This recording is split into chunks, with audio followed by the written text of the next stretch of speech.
আসসালামু আলাইকুম এভরিওয়ান, সবাই কেমন আছেন? আমি অনেক ভালো আছি আলহামদুলিল্লাহ। সো আমি বান্ধবীর বাসায় বিকেলে নাস্তা করতেছি, ভাবলাম আপনাদের সাথে শেয়ার করি। ও আমার জন্য অনেক নাস্তা রেডি করেছে, বাট আমি নিষেধ করতে করতে মানে পারতেছিলাম না। তারপরেও অনেক কিছু করে ফেলেছে। এটা হচ্ছে বান্ধবীর ভাইয়ের বউ, এটা হচ্ছে বোন, আর হচ্ছে ওই যে আরেকজন আছে, এটা হচ্ছে বান্ধবীর মা।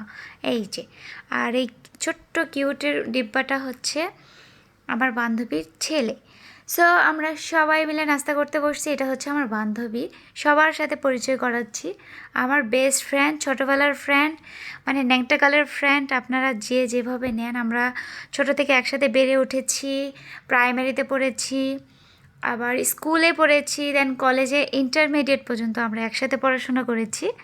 ইন্টারমিডিয়েট করার পর আমরা আলাদা আলাদা হয়ে গেছি। তারপর আমাদের প্রায় অনেক বছর দেখা নেই। অনেক বছর পর আমরা এক জায়গায় হয়েছি, ভীষণ এক্সাইটেড। আমরা দুজন দুজনাকে খাওয়াই দিচ্ছি, দেখতেই পাচ্ছেন। এই অনুভূতিটা আসলে টাকা দিয়ে কিনে পাওয়ার মতো না, আর মানে বলে বোঝানোর মতো না। এত ভালো লাগতেছিল, আর তাদের ফ্যামিলিটা এত ফ্রি, আমরা সবাই সবাইকে খাওয়াই দিচ্ছিলাম। আর আজকে আমি আসছি বলে তারা আলাদা কিছু করতেছে তা কিন্তু না, তারা আসলেই সবাই ফ্রি, সবাই সবাইকে ভীষণভাবে টেক কেয়ার করে, লাভ করে। সো আমাদের সবাইকে দেখতে থাকেন, ভালো থাকবেন, সুস্থ থাকবেন, আল্লাহ হাফিজ।